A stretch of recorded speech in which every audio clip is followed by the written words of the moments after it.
Зима в этом году получилась по-настоящему снежной и морозной. Снег в лесу стоял практически по колено, а в некоторых местах и еще выше. Идти по нему было тяжело из-за узкой и местами неровной лыжной колеи, пробитой отдыхающими. Столбик термометра опускался по ночам до -11, а бывало и до -14. Часто образовывался крепкий и скользкий наст, хрустевший под сапогами.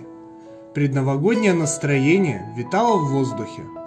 Сегодня я решил отправиться на интересную стоянку, путь которой не так прост, как я думал вначале. Снег, падающий белым искристым водопадом из деревьев, поразительная тишина без единого звука цивилизации, горячая и вкусная еда на огне. Ради этого нужно идти в лес. Вот я и пришел на эту стоянку. Она будто замазана зимним маркером, чтобы скрыть какие-то мелкие недостатки конструкции и придать морозный вид, неотличимый от самого леса. Две лавочки в начале кадра. Одну из них отправили на покой поближе к дереву, а другая заступила в работу.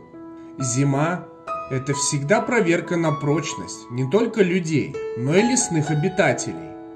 Кормушка, вырезанная из 5-литровой баклажки воды, наполнена семечками подсолнуха и притягивает к себе синиц, которых в этом году два вида – желтая и серая. Серая редко встречается в лесах. Горячий чай – это, конечно, хорошо, но надо что-то более эффективное.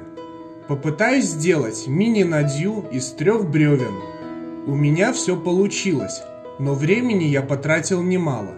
Это из-за миниатюрности моей пилы, которая была давно куплена под другой рюкзак. С топором та же история. Надья с виду и не очень горит, но жар дает хороший, если подождать немного. На ее изготовление мне понадобилось около часа времени.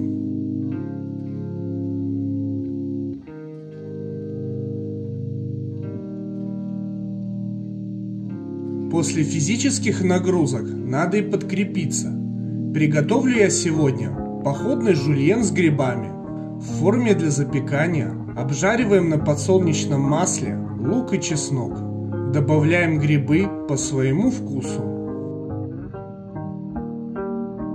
Солим, перчим, перемешиваем. Вливаем сливки. Сверху немного сыра и сливочного масла для еще большего молочного вкуса. Закрываем все фольгой на 20 минут, постоянно помешивая. Золотистая мягкая шапка из сыра, сливок и маслица с лесными маслятами, дополненная зажаристым лучком и чесночком, не оставит равнодушным никого. Главное все не съесть, надо и родных угостить. Костер неспешно горел под голос диктора из аудиокниги про тайгу. Первобытный страх внезапно одолел меня. И не зря. По дороге обратно меня ждала судьбоносная встреча. Свет фонаря поджигал искры холодного снега.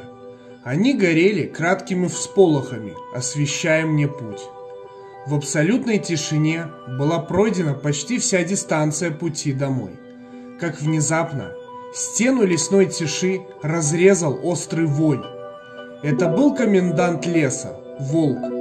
Он стоял посреди дороги и смотрел на меня. Я остановился. Все процессы во мне замедлились. Я слышал стук своей крови в ушах. Нас разделяли всего 80 метров. Так мы постояли пару минут, и потом он стал приближаться ко мне. Я развернулся и пошел обходным путем, постоянно ощущая его присутствие. Через 2 километра я вышел к людям. Лес отпустил меня. Когда я оказался дома, то записал видео, и один из комментариев мне запомнился. Это был твой оберег. Он тебя проверил и принял. Волк – твой тотем.